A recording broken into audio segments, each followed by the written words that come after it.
Hi, I'm Rachel. My student number is 24. My Chinese name is Gu Peijia. And I'm going to read Horace's work, which is called The Birthmark. And I'm going to read this novel. In the later part of the last century, there lived a man of science, an eminent proficient in every branch of natural philosophy, who not long before our story opens had made experience of a spiritual affinity more attractive than any chemical one. He had left his laboratory to the care of an assistant, cleared his five continents from the furnace mold, washed the stain of acid from his fingers, and persuaded a beautiful woman to become his wife. In those days, when the comparatively recent discovery of electricity and other kindred mysteries of nature seemed to open passes into the region of miracles, it was not unusual for the love of science to rival the love of woman in its depth and absorbing energy. The higher intellect, the imagination, the spirit, and even the heart might all by their congenial alignment in pursuits which the sun of their ardent voluntary slave would ascend from one state of powerful intelligence to another, until a philosopher should lay his hand on the secret of creative force and perhaps make new worlds for himself.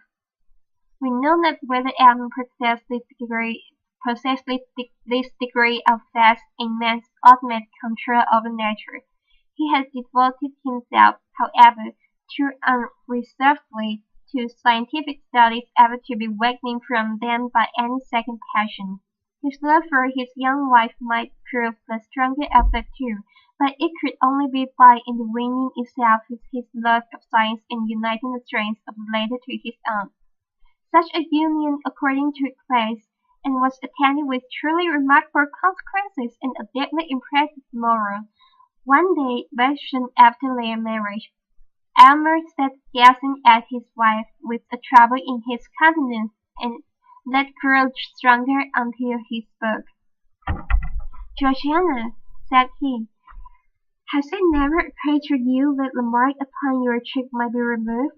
"No, indeed," said she, smiling, but perceiving the seriousness of his manner, she blushed deeply. "To tell you the truth, it has been so often called a trump that I was simple enough to imagine it might be so."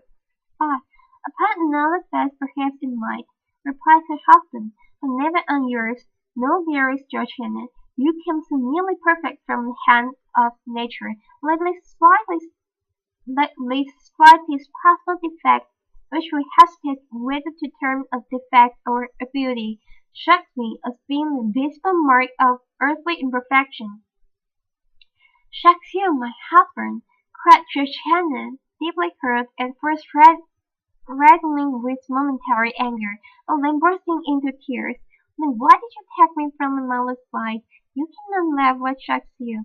To extend this conversation, it must be mentioned that in the center of Georgiana's left cheek there was a singular mark, deeply interwoven, as it were, with the texture and substance of her face, in the usual state of her complexion, a healthy though delicate bloom. The mark wore a tint of deeper crimson, which imperfectly defined its shape amid the surrounding rosiness.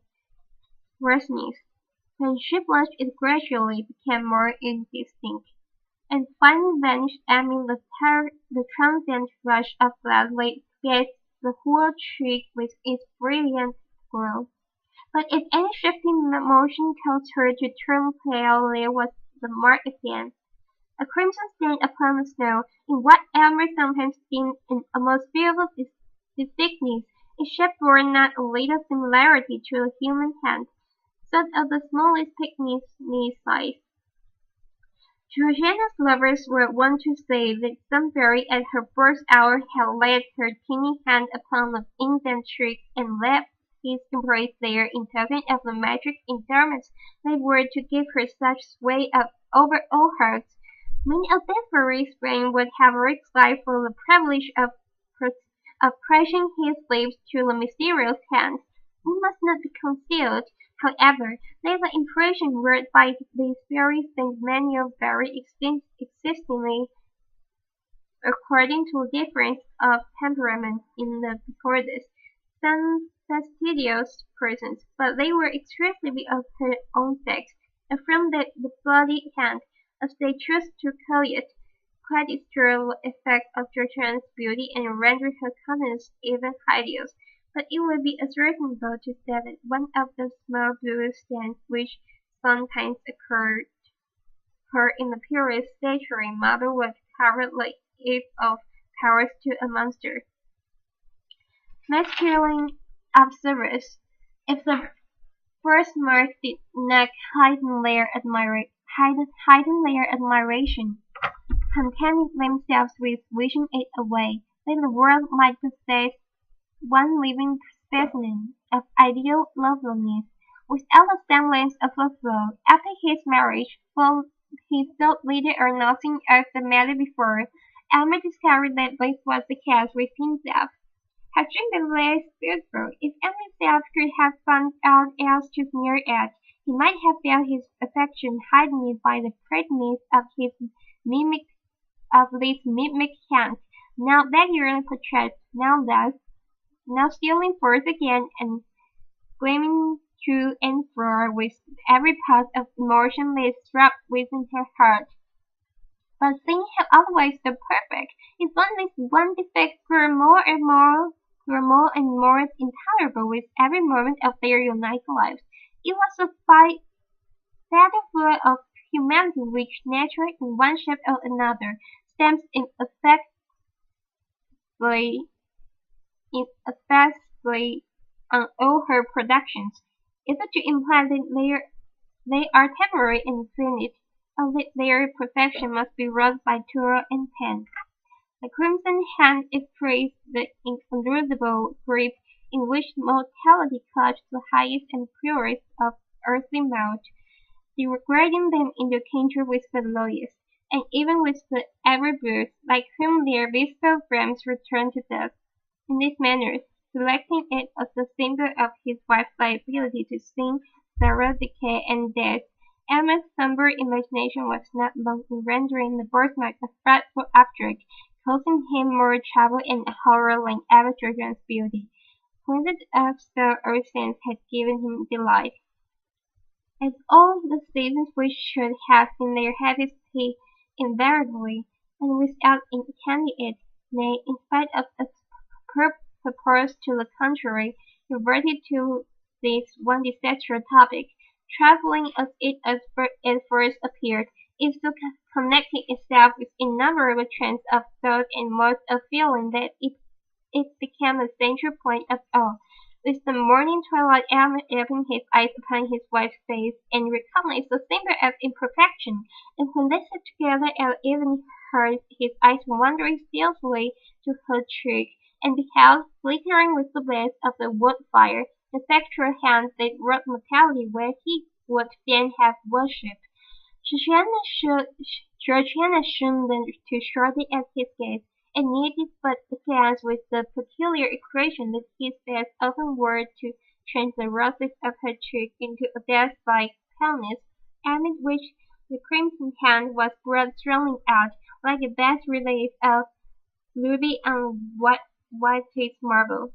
That one night, when the lights were growing dim so as hardly to betray the stain on the poor wife's cheek, she herself, for the first time, voluntarily took up the subject. "She remembered, my dear Elmer," said she, with a feeble attempt at a smile. "Have you any recollection of a dream last night about this odious hand?" "None whatever," replied Elmer, starting, but then he added in a dry, cold tone, affected for the sake of concealing the real depths of his emotion. "I might well dream of it, for before I fell asleep it had taken a pretty firm hold of my fancy." "And you did dream of it?" continued Georgiana, hastily, for she dreaded lest a gush of tears should interrupt what she had to say. "A terrible dream. I wonder that you can forget it." "It is possible to forget with one expression. It is in her heart now. We must have it out. Reflect, my husband, for by all means I would have you recall that dream. The mind is in a sad state when sleep, the all-involving cannot confine her spectres within the dim region of her sway, but suffers them to break forth, frightening this actual life with secrets that perchance belong to a deeper one. Elmer now remembering his dream. He had fancied himself his servant amid death attempting an operation for the removal of the birthmark. But the deeper went the knife, the deeper sank the hand, until at length its tiny grasp appeared to have caught hold of Georgiana's heart, whence, however, husband was inexorably resolved to cut or wrench it away. When the dream had shut itself perfectly in his memory, Albert sat in his wife's presence with a guilty feeling. Truth often finds its way to the mind close marvel in robes of sleep, and then speaks with uncompromising directness of matters in regard to which we practice an unconscious self-deception during our waking moments.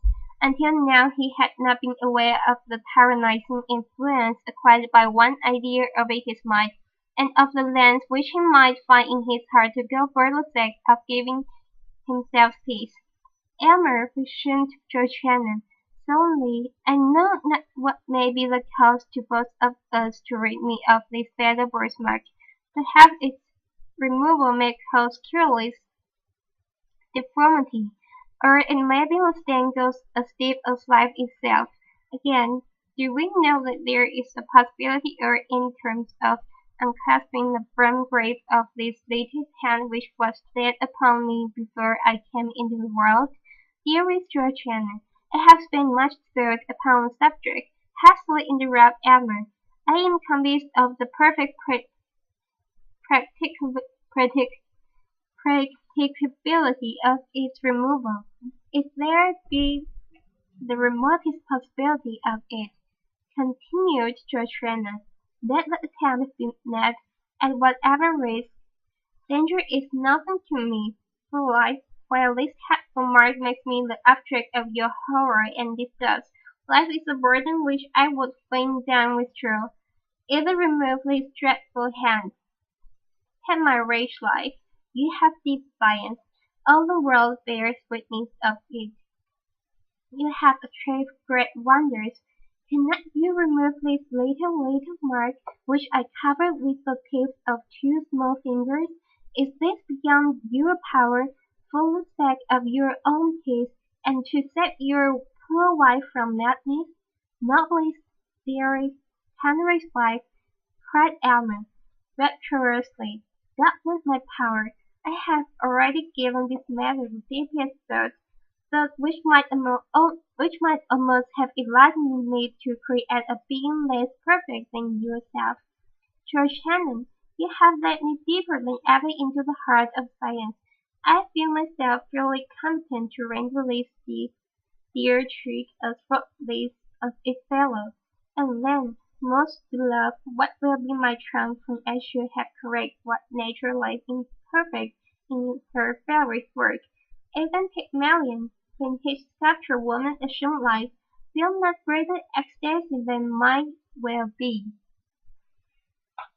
It is resolved then, said Georgiana, faintly smiling, and Elmer, spare me not, so you should find the birthmark take refuge in my heart at last. Her husband tenderly kissed her cheek, her right cheek, not that which bore the impress of the crimson hand. The next day Elmer apprised his wife of a plan that he had formed whereby he might have opportunity for the intense thought and constant watchfulness which the proposed operation would require, while Georgiana likewise would enjoy the perfect purpose essential to its success. They were to seclude themselves in the extensive apartments occupied by Elmer as a laboratory, and where, during his toilsome youth, he had made discoveries in the elemental powers of nature that had roused the admiration of all the learned societies in Europe. Seated calmly in this laboratory, the The pale philosopher had investigated the secrets of the highest cloud region and of the profoundest mind. He had satisfied himself of the causes that kindled and kept alive the fires of the volcano, and had explained the mystery of London, and how it is that like God birds, some so bright and pure, and others with such rich medicinal virtues, from the dark bosom of the earth, here to at an earlier period. He had studied the wonders of the human brain, and attempted to fathom the very process by which nature assimilates all her precious influences from earth and air, and from the spiritual world to create and foster man her masterpiece. The latest pursuit, however, Elmer had long led the fight in unwilling recognition of the truth, against which all seekers sooner or later stumble, like our great creative mother, when she amuses us with apparently working in the broadest sunshine, is yet severely careful to keep her own secrets, and, in spite of her pretended openness, shows us nothing but results. She permits us, indeed, to mark, but seldom to mend, and like a jeweller's patentee, or on no account to make. Now, however, amateur this half-forgotten investigation, not of course with such hopes or wishes as first suggested them, but because they involve much physiological truth and lay in the path of his proposed scheme for the treatment of Georgiana. As he led her over the threshold of the laboratory, Georgiana was cold and tremulous. Emma looked trembly into her face, with intent to reassure her, but was so startled with the intense glow of the birthmark upon the whiteness of her cheek that he could not restrain a strong convulsive shudder. His wife fainted. A minute, shouted Emma, standing violently on the floor. Forthwith there issued from an inner apartment a man of low stature, but buckly frame, with shaggy hair hanging about his visage, which was green with the vapors of the furnace. Their personage had been Emma's underworker during his whole scientific career, and was admirably fitted for that office by his great mechanical readiness, and the skill with which, while incapable of comprehending a single principle, he executed all the details of his master's experiments.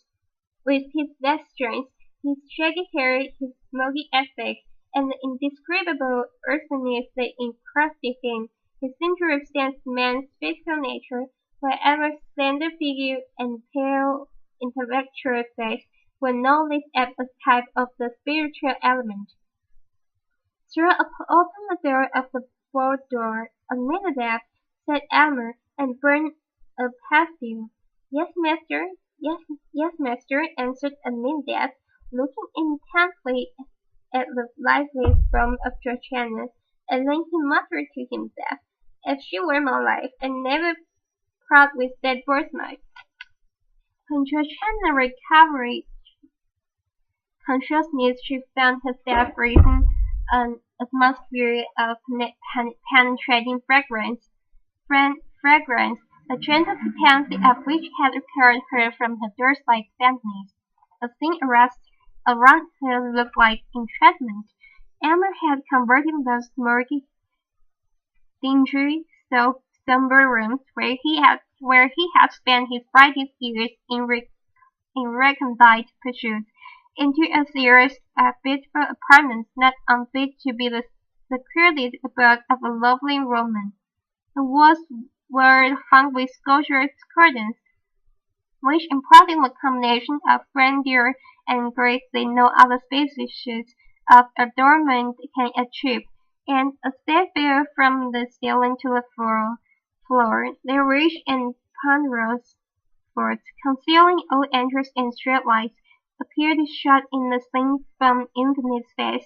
For all Georgiana knew, it might be a pavilion among the clouds, and Emma,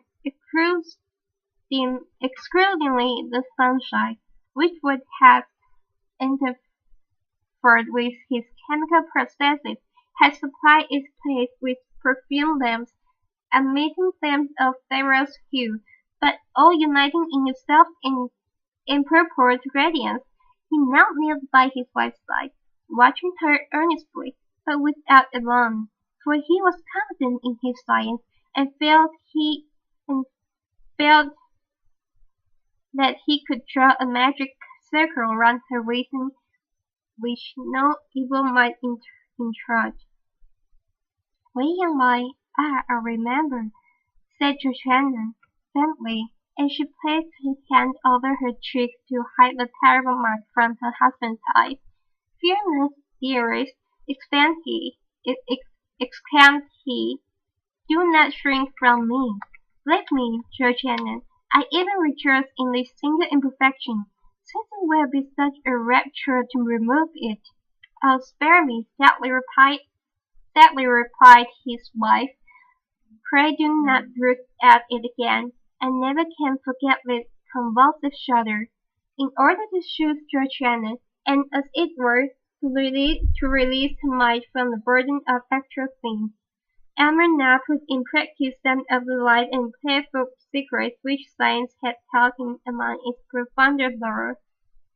Airy figures, absolutely bodiless ideas, and forms of unsubstantial beauty came and danced before her, imprinting their momentary footsteps on beams of light, though she had some indistinct idea of the message of these optical phenomena.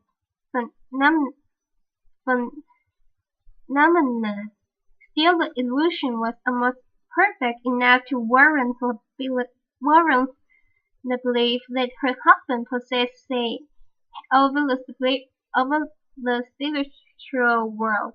Then again, when she felt a wish to look forth from her seclusion, immediately, as if her thoughts were answered, the procession of external existence flitted across a screen. The scenery and the figures of actual life were perfectly represented, but with that bewitching yet indescribable difference which always makes a picture, an image or a shadow so much more attractive than the original. When well rid of this, Emma bade her cast her eyes upon a vessel containing a quantity of earth. She did so with little interest at first, but was soon started to perceive the trend of a plant shooting upward from the soil. Then came the slender stalk, the leaves gradually unfolding themselves, and even then was a perfect and lovely flower. It is magical," cried Georgiana. "I dare not touch it." "Nay, pluck it," answered Elmer. "Pluck it, and inhale its brief perfume, for you may."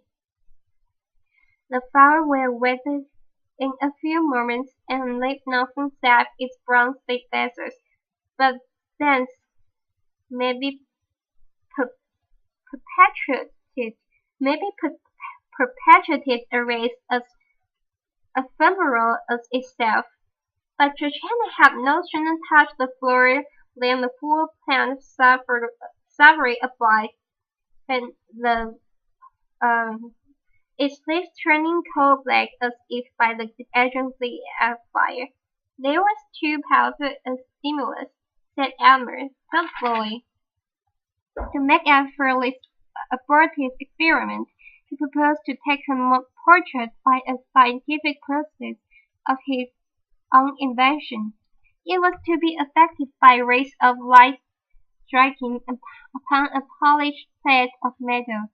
Georgiana astounded, but on looking at the result, was frightened to find the features of the portrait florid and indefinable, while the minute figure of a hand appeared where the cheek should have been. Elmer snatched the metallic plate and threw it into a jar of corrosive acid. Soon, however, he forgot these mortifying failures. In the intervals of study and chemical experiments. He came to her flushed and exhausted, but seemed invigorated by her prince, and spoke in glowing language of the resources of his art. He gave a history of the London dynasty of the alchemists who spent so many ages in quest of the universal solvent by which the golden principle might be elicited from all things vile and base. Elmer appeared to believe that, by the plain scientific logic, it was altogether within the limits of possibility to discover this long-sought median. But he added, a philosopher who should go deep enough to acquire the power would attain too lofty a wisdom to stoop to the exercise of it. Not less singular were his opinions in regard to the ex- elex- elixir vitae. Elixir vitae.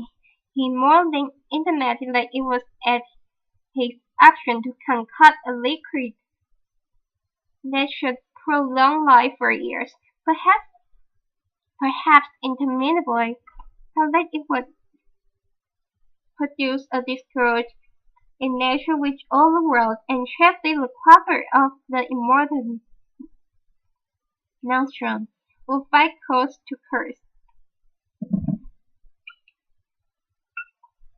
Elmer, are you in earnest? Asked Shannon, looking at him with amazement and fear. It is terrible to possess such power, or even to dream of possessing it. Oh, do not tremble, my love, said her husband. I would not wrong either you or myself by working such inharmonious effects upon our lives, but I would have you consider how trifling in comparison in the skill requisite to remove this little hand. At the mention of the birthmark, George Hannon, as usual, shone as if a red-hot iron had touched her cheek. Again Elmer applied himself to his labors. She could hear his voice in the distant furnace room giving directions to Aminadab, whose harsh, uncouth, misshapen tones were audible in response, more like the grunt or growl of a brute than human speech. After hours of absence, Elmer appeared and proposed that she would not examine his cabinet of chemical products and natural treasures of the earth. Among the former he showed her a small vial, in which he remarked was contained a trendy yet most powerful fragrance, capable of impregnating all the breezes that blow across a kingdom. They were of inestimable value, the contents of that little vial, and as he said so, he stirred some of the perfume into the air and filled the room with piercing and invigorating delight. And what is this? Extra Shannon, pointing to a small crystal globe containing a gold-colored liquid. It is so beautiful to the eye that I could imagine it the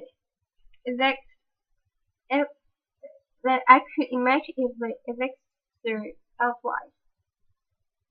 In one sense it is, replied Elmer, or rather, the elixir of immortality. It is the most precious poison that ever was concocted in this world, but it's added I could apportion the lifetime of any mortal at whom you might point your finger. The strength of the dose would determine whether he were to linger out years, or drop dead in the midst of the breeze.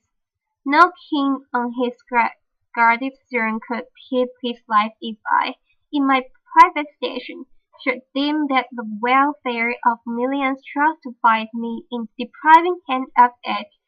Why did you keep such a terrific drug? cried Georgiana in horror. "Do not mistrust me, dearest," said her husband, smiling. "Its virtuous potency is yet greater than its harmful one. But see, here is a powerful cosmetic, with a few drops of lace in a vase of water. Freckles may be washed away as easily as the hands are cleansed. A stronger infusion would take the blood out of the trick, and leave the rose's beauty a pale ghost. Pale ghost. Is it with this lotion that you intend to bathe my cheek?" asked Georgiana, anxiously. "Oh, no," hastily replied her husband. "This is merely superficial. Your request demands a remedy that should go deeper." In his interviews with Georgiana, Elmer generally made minute inquiries as to her sensations, and whether the confinement of the rooms and the temperature of the atmosphere agreed with her.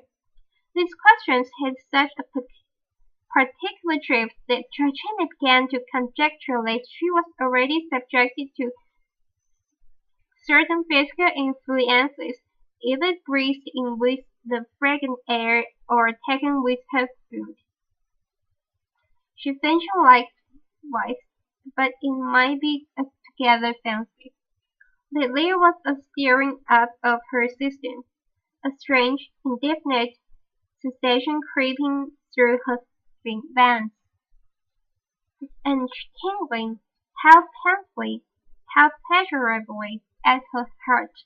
Still, whenever she dared to look into a mirror, there she beheld herself pale as a white rose, and with the crimson birthmark stamped upon her cheek. Not even Elmer now hated it so much as she. To this to dispel the tedium of the hours which her husband found it necessary to devote to the processes of combination and analysis, Georgiana turned over the volumes of his scientific library. In many dark old tomes she met with chapters full of romance and poetry. They were the works of the philosophers of the Middle Ages, such as Albertus Magnus, Cornelius Agrippa, Paracelsus, and the famous friar who created the prophetic brazen head. All these antique naturalists stood in advance of their centuries, yet were imbued with some of their credulity, and therefore were believed, and perhaps imagined themselves to have acquired from the investigation of nature a power above nature, and from physics a sway over the spiritual world, hardly less curious and imaginative were the early volumes of the Transactions of the Royal Society, in which the members, knowing little of the limits of natural possibility, were continually recording wonders or proposing measures whereby wonders might be wrought. But to Georgiana the most engrossing volume was the large folio from her husband's own hand, in which he had recorded every experiment of his scientific career, its original end, the methods adopted for its development, and its final success or failure, with the circumstances to which either event was attributable. The book, in truth, was both the history and invent of his ardent, ambitious, imaginative, yet practical and laborious life. He handled physical details as if there were nothing beyond them, yet spiritualized them all, and redeemed himself from materialism by his strong and eager aspiration towards the infinite. In his scripts, the various crowd of Earth assumed a thrill. Georgiana, assured, reverenced Edmund and loved him more profoundly than ever, but with a less entire dependence on his judgment than heretofore. Much as he had accomplished, she could not but observe that his most splendid successes were almost invariably failures, if compared with the ideal at which he aimed. His brightest diamonds were the merest pebbles, and felt to be so by himself. In, uh,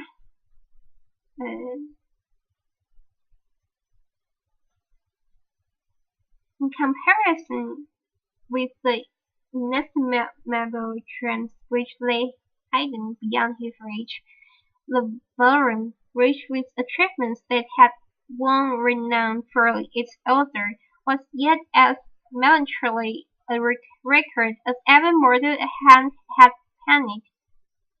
It was the sad confession and continual exemplification of the shortcomings of the composite man, a spirit burdened with clay and working in matter, and of the despair that alters the higher nature at finding itself so miserably thwart- thwart- thwarted by the earthly part.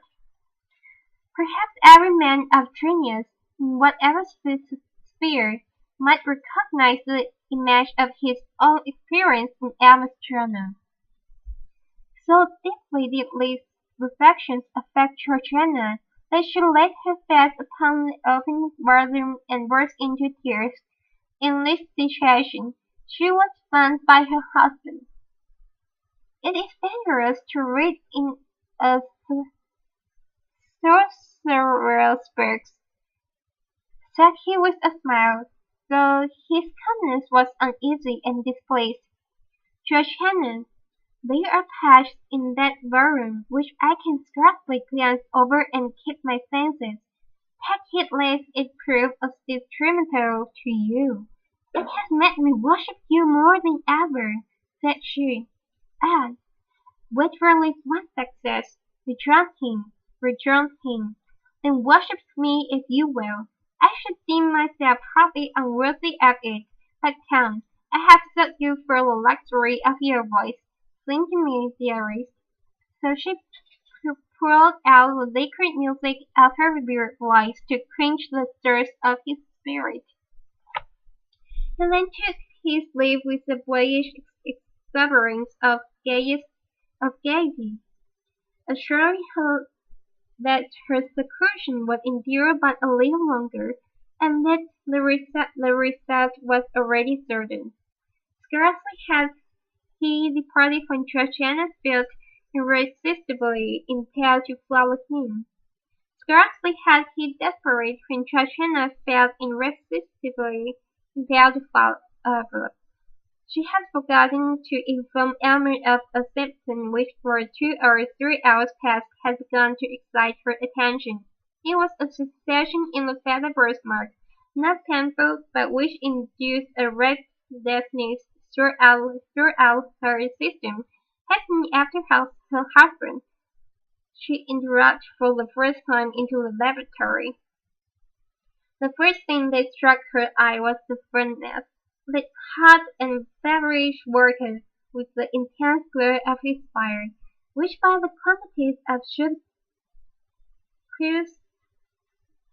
clustered above it seemed to have been burning for ages. There was a distilling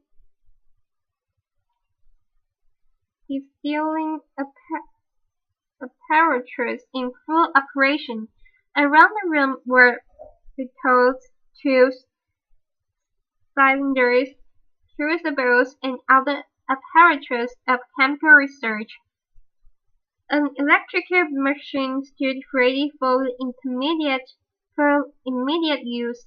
The atmosphere felt abrasively close, and was tainted with gaseous odors which had been tormented forth by the process of science. The severe and homely simplicity of the apartment, with its neck boards and brick pavement, looked strange, accustomed as Georgiana had become to the fantastic elegance of her boudoir.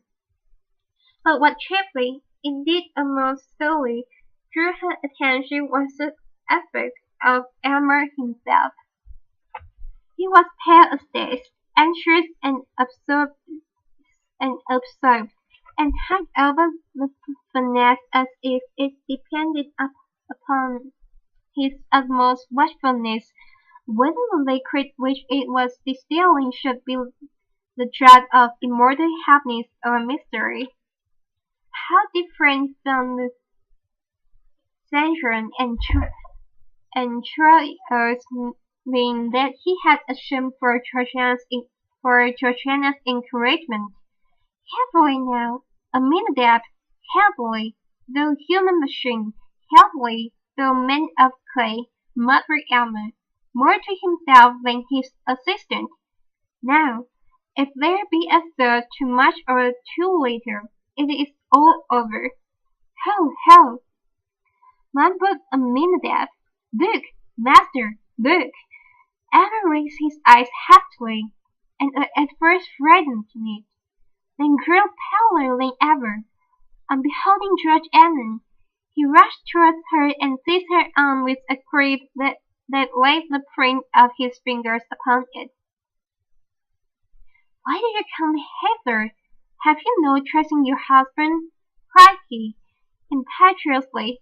"Would you stir the blight of that feather birthmark over my labors? It is not well done. Go, prying one, go." "Nay, Elmer," said Georgiana, with the firmness of which she possessed no stinted endowment, "it is not you that have a right to complain. You mistrust your wife. You have concealed the anxiety with which you watch the development of this experiment. Think not so unworthily of me, my husband. Tell me all the risks we run, and fear not that I shall shrink, for my share in it is far less than your own."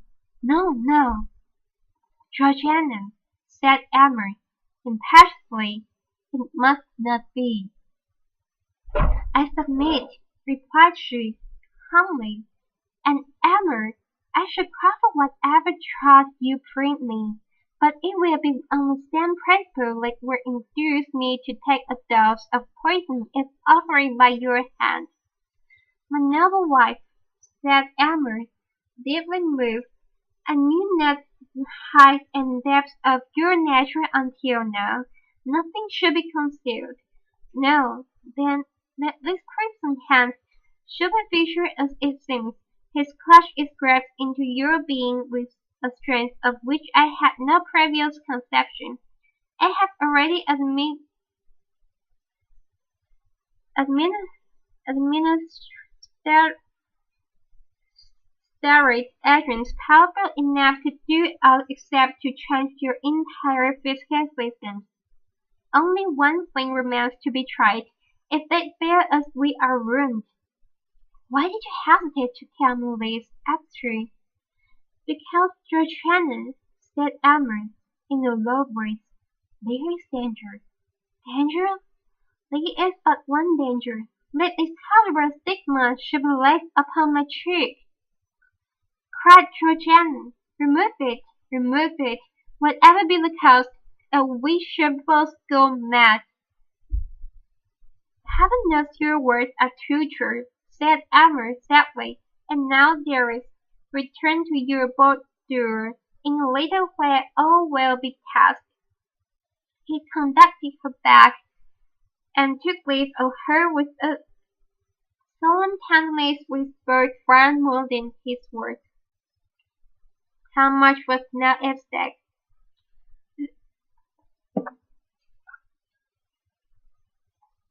After his departure Georgiana became wrapped in musings. She considered the character of Elmer, and did it completer justice than at any previous moment. Her heart exulted while it trembled, and his honorable love, so pure and lofty that it would accept nothing less than perfection, nor miserably make itself contented with an earthlier nature than he had dreamed of. She felt how much more precious was such a sentiment than that meaner kind which would have borne with the imperfection for her sex, and have been guilty of treason to holy love by degrading its perfect idea to the level of the actor, and with her whole spirit she prayed that, for a single moment, she might satisfy his highest and deepest conception. Longer than one moment, she well knew it could not be, for his spirit was even unmatched, ever ascending, and each instant required something that was beyond the scope of the instant before. The sound of her husband's footsteps aroused her. He bore a crystal goblet containing a liquor colorless as water, but bright enough to be the draught of immortality. Elmer was pale, but it seemed rather the consequence of a highly wrought state of mind and tension of spirit than of fear or doubt. The concoction of the draught has been perfect, said he, in answer to Georgiana's look. Unless all my sounds have deceived me, it cannot fail. Save on your account, my dearest Elmer, observed his wife. I might wish to put off this fortnight of mortality by relinquishing mortality itself in preference to any other mode. Life is but a sad procession to those who have attained precisely the degree of moral advancement at which I stand. Were I weaker or blinder, it might be happiness. Were I stronger, it might be endured hopefully. But, being what I find myself, methinks I am of all mortals the most fit to die. You are fit for heaven without tasting death, replied her husband. But why do we speak of dying? The drug cannot fail. Behold its effect upon this plant. On the window seat there stood a Caronian diseased with yellow blotches, which had overspread all its leaves. Emma poured a small quantity of the liquid upon the soil in which it grew. In a later time, when the roots of the plant had taken up the moisture, the unsightly blotches began to be extinguished in a living verdure.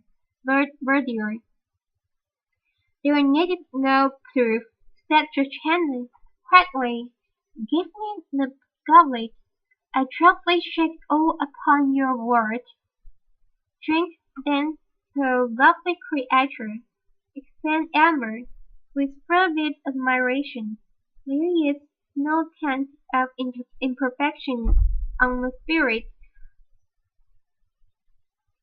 Thy sensible frame, to show should be all perfect. She quaffed the liquid and returned the goblet to his hand. It is grateful, said she, with a placid smile. Methinks it is like water from a heavenly fountain, for it contains I know not what of an unobtrusive fragrance and deliciousness. It lays a feverish thirst that had parched me for many days. Now, dearest, let me sleep. My earthly senses are closing over my spirit, like the leaves around me the heart of a rose at sunset. She spoke the last words with a gentle reluctance, as if it required almost more energy than she could command to pronounce the faint and lingering syllables. Scarcely had they thread through her lips, ere she was lost in slumber. Emily sat by her side, watching her aspect with the emotions proper to a man. the whole valley of whose existence was involved in the process now to be tested. Mingled with this mood, however, was the philosophic investigation characteristic of the man of science. Now the mini task seemed to escape him, a heightened flush of the truth, a slight irregularity of breath, a quiver of the eyelid, a hardly perceptible tremor through the frame. Such were the details which, as the moments passed, he wrote down in his folio volume. Intense thought had, had set its stamp upon every previous page of that volume, but the thoughts of years were all concentrated upon the last. While thus employed, he felt not to cast open at the fatal hand, and not without a shudder. Yet once, by a strange and unaccountable impulse, he pressed it with his lips. His spirit recoiled, however, and let the very act, and Georgiana out of the midst of her deep sleep, moved uneasily and murmured, as if in remonstrance. Again Elmer resumed his watch, nor was it without avail. The crimson hand, which at first had been strongly visible upon the marble paleness of Georgiana's cheek, now grew more faintly out of light.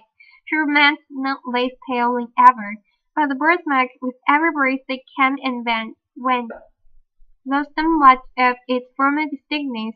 Its presence had been awful. Its departure was moved awful still. Watch the stand of the rainbow fading out of the sky, and you will know how that mysterious symbol passed away. By heaven, it is well nigh gone, said Alma to himself, in almost irrepressible ecstasy. I can scarcely trace it now. Success, success, and now it is like the faintest rose color. The lightest flash of blood across her cheek would overcome it, but she is so pale. He drew aside the window curtain and suffered the light of natural day to fall into the room and rest upon her cheek. At the same time, he heard the girl's pulse tremble, which he had long known as his servant Aminadab's expression of delight. Ah, cold, Claude, Claude, ah, earthly mass, cried Elmer, laughing in a sort of frenzy. You have served me well. Matter and spirit, earth and heaven, have both done their part in this. Laugh, think of the senses. You have earned the right to laugh. These exclamations broke Georgiana's sleep. She slowly unclosed her eyes and gazed into the mirror which her husband had arranged for that purpose. A faint smile flitted over her lips when she recognized how barely perceptible was now that crimson hand which had once blazed forth with such a disastrous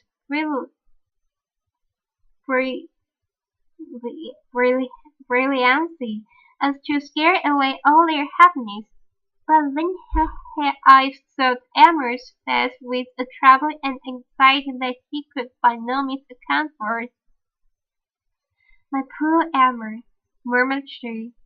Cruel? Nay, gracious, happiest, most buried, exclaimed he. My peerless bride, it is successful. You are perfect. My poor Elmer, she repeated, with more than human tenderness. You have unaided luckily. You have done nobly. Do not repent of that with so high and pure a feeling. You have rejected the best the earth could offer. Elmer, the dearest Elmer, I am dying. Alas, it was too true. The fatal hand had grappled with the mystery of life, and was the bond by which an angelic spirit kept itself in union with a mortal friend. As the last crimson tint of the birthmark, the third token of human imperfection, faded from her cheek. The parting breeze of the now perfect woman passed into the atmosphere, and her soul, lingering a moment near her husband, took its heavenward flight. Then a hoarse, crackling laugh was heard again. There's ever there's the gross fatality of earth except in its invariable triumph over the immortal essence which, in this dim sphere of half-development, demands the completeness of a higher state. Yet, had Emma reached a profounder wisdom, he need not thus have flung away the happiness which would have woven his mortal life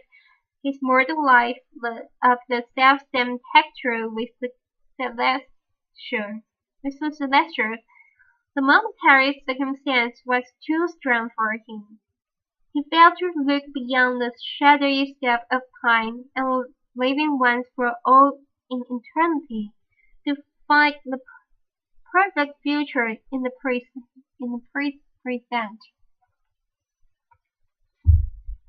I'm going to read about my analysis, and the title of my final project is Feminism and Nathaniel Hawthorne's The Birthmark. In The Birthmark, Hawthorne explored the feminism, which is a part of the human rights. He wrote about the feminism in many of his works, including The Scarlet Letter, Robson's Daughter, and so on. There are some reasons that caused Hawthorne to take notice of the feminism. Hawthorne was born in the 19th century. The feminism started to rise and develop as late contemporary.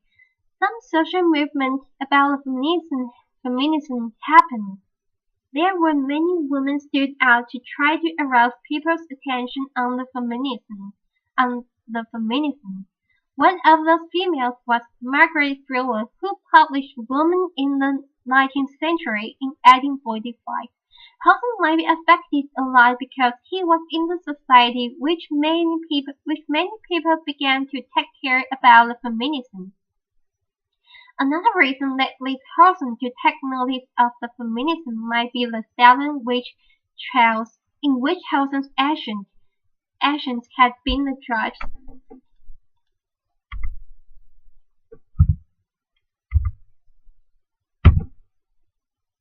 He felt guilty to those women who had been regarded as witches and arrested.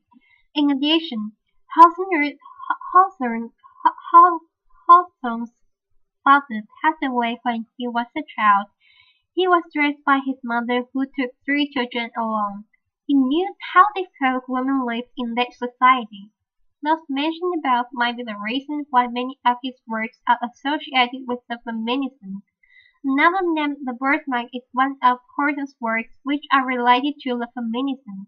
The feminism rarely takes a big part in The Birthmark. The writer wrote about a crazy scientist called Elmer, who had a beautiful wife called Georgiana. He was interested in exploring the secrets of nature and tried his best to do the science research. His wife and birthmark, which looked similar to human hand on her left cheek. The birthmark occupied his thought. He thought the birthmark made his wife become imperfection and wanted to make the birthmark disappear. However, his wife passed away after he removed the birthmark on her cheek. In his novel, Hawthorne revealed that women were appraised by man's power at that time. Besides, we could find that the female was objectified. From this novel, we could observe the oppression to women in man's power society. The protagonist called Emma represented the man's power, and another protagonist named Georgiana was the representation of women's power. At last, the man's power appraised the woman's power. In this story, Elmer appraised his wife by the ways of language and non-language. Elmer regarded Robert's mark as the symbol of imperfection. Instead, it is a defect that contributes to the imperfection of his wife. He tried to persuade his pretty wife to remove the birthmark. His wife tried to convince her husband not to care about the birthmark on her face. However, he always denied what she said and how she felt. His wife wasn't able to against him. The conversation between them didn't build in an equal status. She couldn't express her real thinking. She was not able to speak for herself. What she could only do was to be obedient to her husband's thinking. Alma took her power to express her feeling by the language. What's more, Elmer always stared at the birthmark on the cheek of his wife, in spite of the fact that she might feel uncomfortable. In the end of this novel, his wife decided to remove the birthmark as she couldn't endure the way he looked at her, although she knew that she might lose her life. Elmer successfully controlled his wife in non-language way. Actually, his wife thought her birthmark was charming at first. After he always tried to persuade her that the birthmark on her cheek looked terribly, her perspective about the birthmark was changed. She was hard to accept that her husband thought she was imperfect. She was willing to give up her right to stand out for herself. Finally, the woman's power submitted to a man's power. We could also find the objectification of female in this novel. The relationship between Georgiana and Elmer was not equal. Georgiana was in subordinate status. She was not able to express her feeling. Elmer thought of Georgiana as his subject and possession instead of wife. He strongly tried to remove the birthmark on the cheek of her life without considering her thinking. He would only love Georgiana until she became perfect from impact. He couldn't respect his wife's life. Neither did he respect her body. When Georgiana was going to do the surgery, he was excited about the upcoming change and neglected his fear. Also, Elmer forbade his wife working in his laboratory. Georgiana was regarded as the experimental subject by Elmer. What's more, Elmer didn't tell Georgiana that he might lose her life during the process of surgery. He let his life have no chance to oppose to do the surgery. What's worse, he insisted on removing the birthmark on the cheek of his wife despite the fact that the surgery might take her life. Georgiana still decided to do the surgery even though he might lose her life because Elmer wanted her to be perfect. She not only lost her body and mind but also lost her self-dignity. In this novel, Georgiana was objectified seriously. Houghton revealed the circumstance of female at that time. In the 19th century, the role of woman was more likely to be the accessory. We could observe that women were appraised by men in patriarchal society, and they had little power to stand for their right from this novel. Besides, in this novel, the female was objectified by male. The status of women was lower than men. Mostly, they were obedient to their husbands. They seldom expressed their mind and feelings. Fortunately, some writers aroused the importance and of feminism by publishing their books. More and more people started to notice the issue of the feminism. Our society became better and better. My final project is over. Thank you.